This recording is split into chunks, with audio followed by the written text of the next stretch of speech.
bienvenue. On va parler donc de la radio associative. J'aime beaucoup parler de cette famille de radio en général parce qu'il y a souvent beaucoup d'imagination, il y a souvent beaucoup de créativité nécessaire parce que sur cette famille de radio, il est quand même plus difficile que pour les autres radios de financer sa diffusion, de financer ses émissions, de financer tout ça. Ici, on a quand même une bien jolie brochette d'exemples à présenter ici au public. Avec d'abord, tiens, je vous prends dans l'ordre, messieurs, Maxime Galis, Radio Imagine. Bonjour. On est dans les Hautes-Alpes, là, on va aller se promener du côté donc, de Gap et de Briançon. Tout à fait. On a Amaury Guillem qui est RCF. Alors vous avez normalement Bonjour. chacun un micro, donc vous allez voir, ça va être génial. On va pouvoir Bonjour. parler, même se couper la parole et tout. Amaury Guillem, donc RCF Dialogue, donc une maison implantée à Marseille depuis combien de temps d'ailleurs ? Radio Dialogue avait été créé en 82, Voilà. mais Dialogue RCF, C'est beaucoup c'est plus la même récent. radio qui a rejoint le réseau RCF en 2015. Ouais, ok. Donc voilà, on va en parler dans quelques instants. Le SNRL avec Antoine Dufour, donc SNRL, Syndicat National des Radios Libres. C'est l'un des deux grands syndicats de la radio associative. C'est combien de personnes, combien de radios dans la région PACA, le SNRL ? On a regardé ce matin, donc je crois qu'il y a 56 radios. Je parle sous le contrôle de M. Absolument. Bourgier, etc. Il y en a donc qui sont adhérentes à une association qu'on appelle La Phrase, une quarantaine de radios. Et donc pour la France, il y a 680 à peu près radios libres en France. Et pour le syndicat, ça représente à peu près 280 radios adhérentes. Bon, nous on va s'intéresser particulièrement à la Tout à région fait. PACA, donc ça fait quand même du people ici, la radio associative. Tout à fait, il y a beaucoup de monde. Il y a du monde, Il y a beaucoup ouais. de diversité, il y a beaucoup d'approches éditoriales. Et puis on a aussi une richesse, une créativité. C'est sûr que dans les missions, et on va voir tout à l'heure les missions et je dirais la loi de 86, qu'est-ce qu'elle a apporté aussi dans la pratique de la radio, avec ses missions et cette vision de la radio, cette place de la radio dans les territoires qui est extrêmement riche et intéressante, notamment une période où, comme tout le monde l'a noté, il y a beaucoup de changements de société. Bon, on va voir ça dans quelques instants. Je pense que là, il y a beaucoup de choses à raconter. On va essayer de mettre un petit peu d'ordre là-dedans. Mais d'abord, aussi, et pour terminer, Radio Grenouille. Donc une radio, c'est du patrimoine marseillais, ça quand même, non ? On est là depuis toujours ici. 81, si je comprends bien. Tout à fait. Donc Radio Grenouille, fondée au Théâtre Tourski en 81 et maintenant à la Friche Belle de Mai depuis 91, 92. Alors patrimoine, oui, peut-être parce qu'on est à côté du port antique, c'est ça qui En vous plus. vient. Mais un patrimoine quand même bien vivant et remuant. Ouais. Ouais, c'est ça, ouais. Ouais, Radio Grenouille. Mais pourquoi Radio Grenouille d'ailleurs ? C'était juste parce que ça fait des bons Alors il y a plusieurs mythes fondateurs, cher Julien Kirsch. Il y a plusieurs mythes fondateurs et donc du coup celui qu'on va retenir, c'est que le fondateur de Radio Grenouille, le directeur du Théâtre Tourski, le bien nommé Richard Martin, s'était inspiré d'une légende ou un mythe médiéval qui voulait qu'un seigneur du haut de son château, dérangé par les croissements des grenouilles, avait demandé à ses manants d'aller les tuer, d'aller les faire disparaître de ses douves. Et c'est une tâche en fait sans fin, donc ils n'ont pas pu tuer toutes les grenouilles. Donc la grenouille dérange le seigneur 24 heures sur 24 en croissant. Ah, donc vous dérangez le Seigneur. Justement, il dérange le Seigneur Amaury, RCF. Moi, j'aime beaucoup le Seigneur. Donc, une radio chrétienne, ici, il y a une tradition chrétienne particulière. Ça fait une audience correcte, RCF ici. Est-ce que c'est l'objectif d'ailleurs de faire de l'audience ? En tout cas, il y a une ferveur spirituelle. La bonne je sais mère pas quand si, même. Je ne sais pas la si elle est bonne chrétienne, mère. mais elle est spirituelle. Et effectivement, qu'on croit ou pas, je crois qu'on est nombreux à monter à la bonne mère. Ce qui est sûr, c'est qu'il y a en tout cas dans l'audience, elle est, j'allais dire, les grenouilles de bénitier représentent... ça va fuser là, c'est bon, oui, bravo. Battle, attention. Je m'échauffe. Représente 15% de l'audience, en fait. Ah, quand même. Ou juste ça, ça d'accord, dépend c'est ça. Mais en tout cas, voilà, dire il y a une grande partie de l'audience de gens qui se n'est pas disent spécialement soit de pratiquante. culture, soit de valeurs chrétiennes, voire, mais sans que ce soit attaché à une croyance ou à une pratique religieuse. Et puis on a aussi toute une partie de notre audience qui se dit non croyante, pas chrétienne, d'autres religions aussi. On a eu des témoignages, c'est intéressant. Pour Marseille, ça me paraît même une évidence. Pour nous, en tout cas, c'est quelque chose qui est hyper important. Et dans l'intuition même même de Radio Dialogue qui avait été créé en 82. Il y avait déjà cette création, c'était pas une radio de cathos. Il y avait cathos, protestants, les églises orthodoxes, les églises arméniennes apostoliques. Oui. Arménienne ici beaucoup, bien sûr. Et puis avec ce nom de Dialogue qui était, on est une radio chrétienne, interconfessionnelle, mais en dialogue avec toutes les réalités qui vivent sur le territoire, et c'est ce qu'on essaie de continuer à vivre. Combien de personnes aujourd'hui interviennent sur RCF Alors, on est 4 salariés. 4 salariés. Ouais, 4 salariés ici. Et puis, on va commencer à renforcer puisque depuis quelques temps, notamment avec l'adhésion au réseau RCF, il y a un studio qui a été installé à Aix aussi. Ouais. Et donc, on va commencer aussi à renforcer le studio d'Aix en ressources salariées.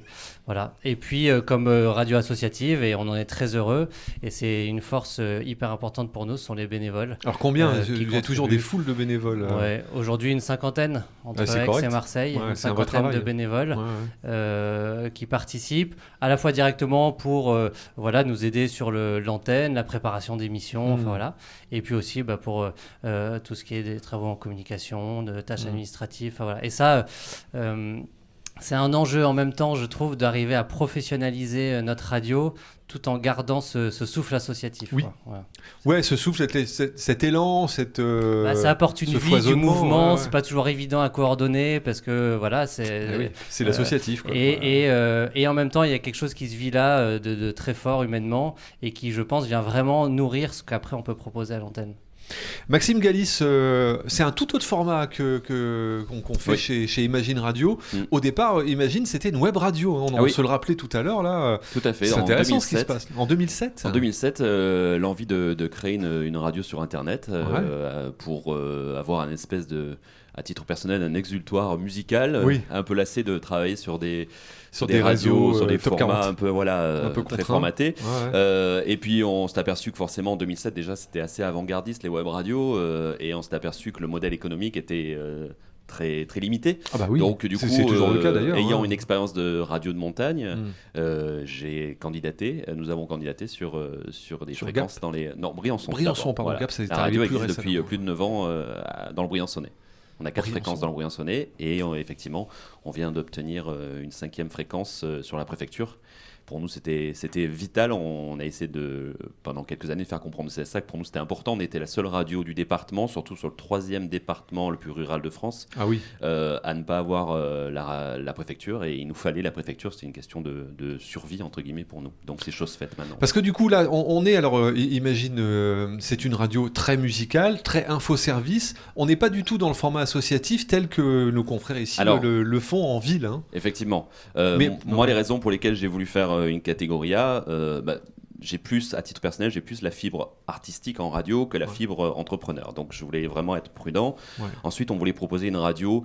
Le premier retour que j'ai sur Imagine, avant même d'être une radio locale, c'est que les gens me disent, on a l'impression d'écouter, entre guillemets, je dis bien entre guillemets, une grosse radio sans toute la pub qu'il y a autour. Parce que chez nous, la pub forcément est limitée et plafonnée, comme pour toutes les radios associatives. Oui, c'est 20% du chiffre d'affaires. 20% pour la publicité privée.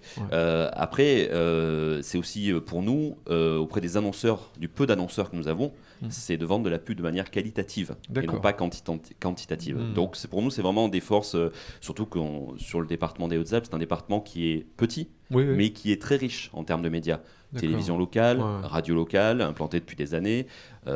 Ensuite, il y a aussi les journaux, le Dauphiné Libéré, qui est très implanté aussi. Et puis, arrivent aussi les magazines gratuits et puis les sites internet aussi. Donc il faut vraiment trouver sa place dans cet environnement. Voilà. Donc, il faut 4 émetteurs pour arroser le Briançonnais. C'est très accidenté. Tout à l'heure, Olivier Bourget le disait.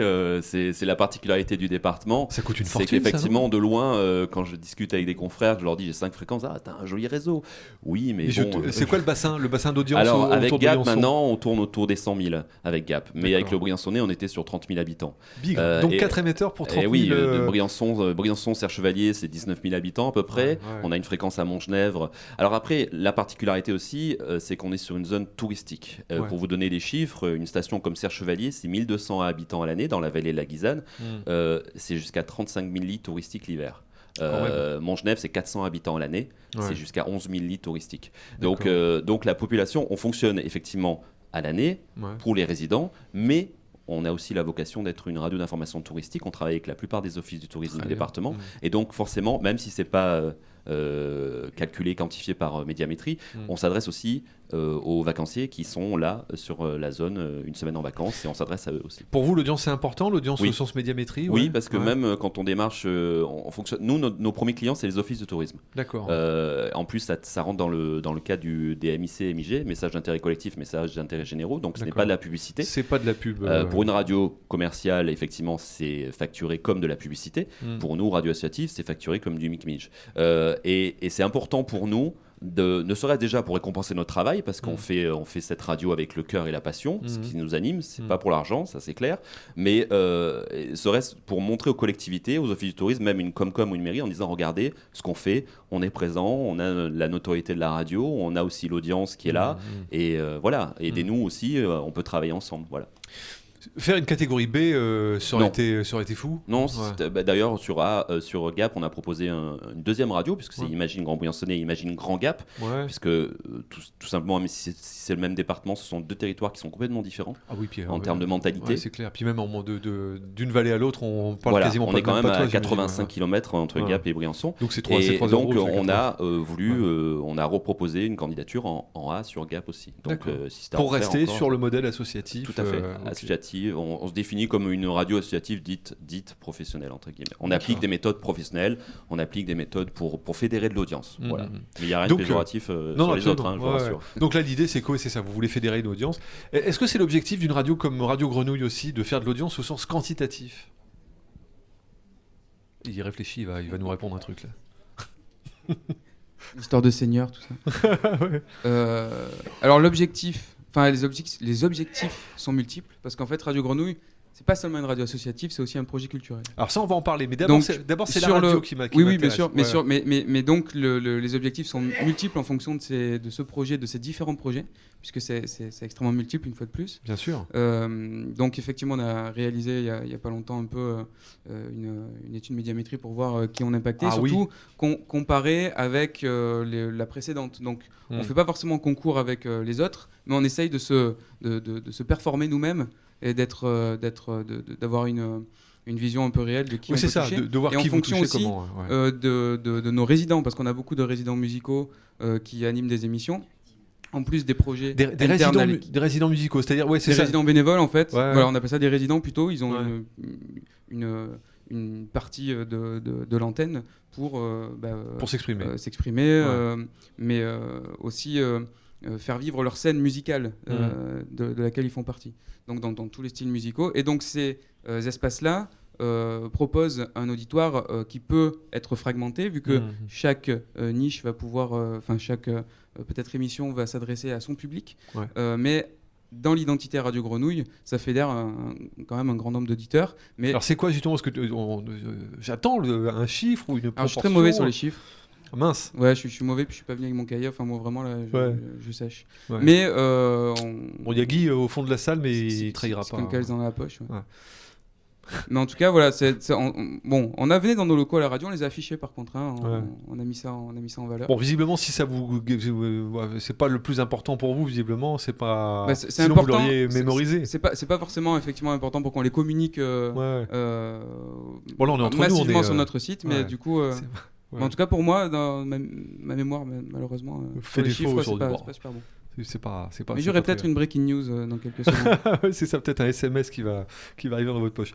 Et combien de personnes travaillent à Radio Grenouille au sens permanent, hein, donc des salariés, pour manager, accompagner ou les bénévoles? Combien de bénévoles, combien de salariés? Alors sur les salariés, on va dire entre 8 et 12 permanents. Ah, c'est pas mal, hein. Belle maison, ouais. Ah. Oui, c'est une belle équipe. Oui, dans la salle. Ouais. C'est une belle équipe et on a plus d'une centaine de bénévoles qui effectivement participent à l'antenne. Une centaine de bénévoles? Donc ça fait du monde. Ça fait beaucoup de monde. Ça fait du monde, ça fait beaucoup d'activités, ça fait aussi de multiples casquettes, parce qu'effectivement l'équipe paraît importante par rapport au paysage des radios associatives en France, évidemment. Mais ça tient aussi à l'historique du projet culturel Radio Grenouille et pas seulement du média. Et donc, parce qu'il y a énormément de polyvalence quand même dans l'équipe. C'est-à-dire qu'il y a cette partie bénévole, résident, et la partie effectivement des projets qui doit être menée de front, quoi. Je voudrais bien qu'on explore un tout petit peu finalement le modèle de Radio Grenouille, parce que la radio n'est que la partie émergée de l'iceberg, si on comprend bien ce que vous nous dites. Il y a beaucoup de choses qui vont autour. Donc là, vous êtes, comme vous le disiez, à la Belle de Mai maintenant. Vous êtes un acteur de la vie de quartier.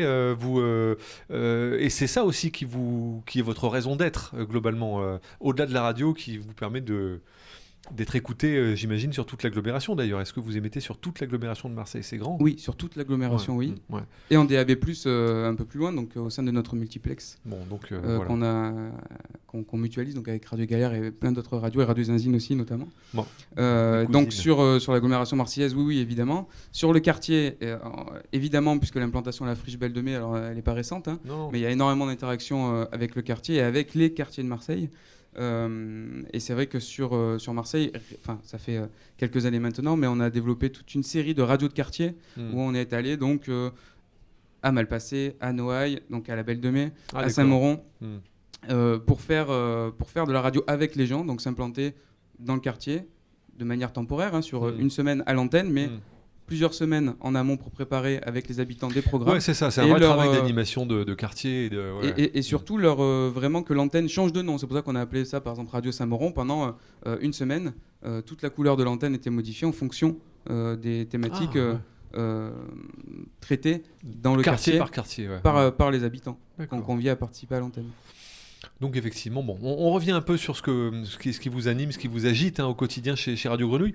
Quelques chiffres au SNRL, Ce que vient de nous expliquer Radio Grenouille, c'est un peu les missions des radios. Je pense que c'est une vision de la place de la radio dans les territoires. Je pense que c'est cette notion de participation, cette notion de promotion de la citoyenneté, de promotion des valeurs, la lutte contre les discriminations, la promotion du développement local. C'est vraiment génétiquement... Ça, c'est des mots qui sont pas sexy quand vous dites ça comme ça. Non, mais je dis pas ça, mais c'est... On se dit, ça va pas être drôle à écouter tout ça. C'est pas sexy et pourtant c'est drôle à écouter puisque finalement on donne la parole aux habitants. On va donner la parole au boulanger, on va donner la parole à je sais pas moi, à l'institutrice, aux élèves. Et je crois que justement on réhabilite une parole à travers ces mots pas beaux, finalement des paroles qui sont très très belles. Et puis une manière de voir. C'est ça le truc. Je parlais de vision de la radio. La vision de la radio, c'est finalement, mais la vision, elle a été instaurée par la loi de 86, il faut le rappeler. C'est vraiment une vision, une mission qui est donnée par l'État, qui est la communication sociale de proximité. La radio, c'est pas simplement elle n'a pas simplement une fonction de pouvoir amener de l'information, amener du divertissement. Elle a aussi une fonction de développement territorial, de médiation territoriale, dont des fonctions qui ne se mesurent pas que par l'audio, par simplement le résultat de quantitatif d'auditeurs, qui se mesure aussi par le résultat qu'on a sur la ville, sur les territoires.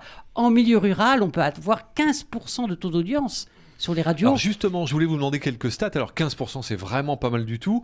Globalement, la radio associative en région PACA, ça représente quelle proportion d'audience? Alors sur PACA, je les ai pas. Je sais que je l'ai au niveau national parce qu'il y a eu une enquête médiamétrie. Je parle sous leur conseil, leur contrôle. C'était 2,3% pour la France, ce qui est pas mal par rapport à d'autres types de radios aujourd'hui qui sont de nature commerciale ou de service public. Et ça représente 2500 salariés non délocalisables. 2500 salariés. En France. Donc on a aussi cet acteur, c'est que les personnes qui travaillent, mais ça aussi c'est valable pour les radios de classe B, c'est vraiment des acteurs qui sont engagés dans le territoire, qui sont là, présents aux côtés des habitants. Donc on voit que c'est un mécanisme aujourd'hui qui va bien au-delà simplement de la simple fonction d'auditeur. C'est une fonction presque socio-culturelle de dire j'accompagne mon territoire, je le fais grandir et j'essaye de donner des perspectives. Et c'est quelque chose qui va devenir très important. Quand tout à l'heure je disais qu'on a changé, on est en train de changer d'époque, surtout à une période où la place des citoyens dans des problématiques climatiques, dans des problématiques de circuits courts, devront être de plus en plus impactées. D'accord. Un dernier point aussi qui est très important dans les radios, c'est la formation, éducation. L'éducation aux médias, c'est quelque chose qui est aussi génétiquement présent dans les radios, c'est former les futurs cadres des radios, former les personnes qui vont prendre le micro, qui vont devenir journalistes. Ou tout simplement former les citoyens aux médias. Former les citoyens avec les écoles, etc. Donc c'est aussi une dimension de la radio qui aujourd'hui fait que c'est pas que une fonction de j'organise une grille éditoriale et j'anime cette grille éditoriale. Ouais. Bon, c'est tout ça se finance. Hein. C'est ça la difficulté quand même de la radio associative, c'est que les fonds de soutien, tout le monde a l'air de ramer quand même pour obtenir globalement ce qu'il pouvait obtenir auparavant. Hein. C'est pas facile. La loi de 86 organise le fonds de soutien à l'expression radiophonique qui est très connu par rapport aux radios de. Qui est même un cauchemar au niveau pendant la saison où il faut remplir les dossiers. Là, j'ai beaucoup de confrères qui s'arrachent un peu les cheveux. Pour autant, on va dire que le fonds de soutien à l'expression radiophonique, alors il y a plusieurs parties, je ne vais pas rentrer dans la technique, mais il y a une partie qui est très intéressante, c'est la partie qualitative. Ouais. Et que finalement, plus on va remplir la mission. Oui. Alors plus on va recevoir de rémunération. Ouais, c'est ça. Alors j'entendais les donc c'est vertueux. C'est vertueux. Mais est-ce que cette promesse est tenue? Parce qu'on a fait un peu le tour de France des radios associatives. J'ai parlé à beaucoup de confrères qui m'ont dit « Ouh là là, mais le FSER, on a presque l'impression que tout est fait pour empêcher que ce soit facile. » quoi. Est-ce que vous sentez ça ici aussi? Alors au dernier congrès qu'on a eu à Montpellier où le FSER était présent, et on a vraiment eu un échange qui était très intéressant à ce niveau-là. Et ça n'a pas été violent? Il y a la place dans le FSER, il faut savoir que les radios et les syndicats sont représentés dans le FSER et c'est ce qui apporte aussi beaucoup d'échanges et de travail qui est fait pour améliorer ces problématiques. Et on va dire qu'aujourd'hui on est plutôt dans une situation où les échanges et le travail avec le FSER se passent plutôt bien et que grosso modo on a connu une amélioration financière quand les radios rentraient dans le niveau qualitatif. Hein. Si elles ne font que du fonctionnement, elles ont connu un recul. Donc il y a du bonus quand on fait de l'édito, de la se met sur la qualité. Voilà, J'entendais M. Bourgier qui disait tout très à l'heure... Très vite, parce que on va se faire chasser à grands coups de seau d'eau froide. Qui disait qu'il avait des inquiétudes. Je pense que le fait qu'il y ait le FSER ne doit pas dédouaner les collectivités locales aussi. Parce que les radios de classe A rendent des services au territoire. Ah oui, c'est clair. Elles forment des élèves, elles vont rencontrer des associations, elles soutiennent le tissu local. Ça, tout le monde est d'accord avec ça ici, ça c'est clair. Mais le problème, c'est que beaucoup de confrères témoignent du fait que ce soit difficile d'aller chercher les fonds qui sont a priori promis. Donc est-ce que vous, en tant que représentant du syndicat, vous le vivez ou pas? C'était ça la question. Bien sûr qu'on le vit, on le vit. Donc il ne s'agit pas d'être dans l'angélisme non plus, non, c'est ça. Tout ce que vous dites, on l'a bien compris. Mais est-ce que c'est facile d'avoir les fonds? C'est jamais facile. Ce qui a été très compliqué, c'est la gestion des contrats aidés qui ont disparu. Parce que les radios avaient un modèle économique avec les contrats aidés. Il faut savoir que ces contrats aidés, c'était des véritables formations qui leur étaient données et du jour au lendemain, on a arrêté. Donc c'est sûr que ça a mis en péril le modèle économique de beaucoup de radios. Beaucoup de radios, hein. Donc pour le FSER, on va dire que c'est plutôt mieux. Pour les fonds qui étaient structurants, les fonds locaux, les fonds des collectivités locales et le fonds les aides de l'État, ça a été périlleux. Il faut savoir que le fait que les radios puissent mettre que 20% de publicité, c'est un accord national. Bien sûr. Mais pour autant, les missions qu'elles rendent aujourd'hui, ça repose la question. Et je sais qu'actuellement, il y a des échanges entre le président du CSA et le ministère de la Culture qui viseraient, notamment pour les nouveaux équipements du DAB+, à essayer d'augmenter, de travailler à un renforcement de l'aide aux radios. Alors on espère vraiment que ça va aller dans ce sens-là. L'aide aux radios ou la permission de publicité?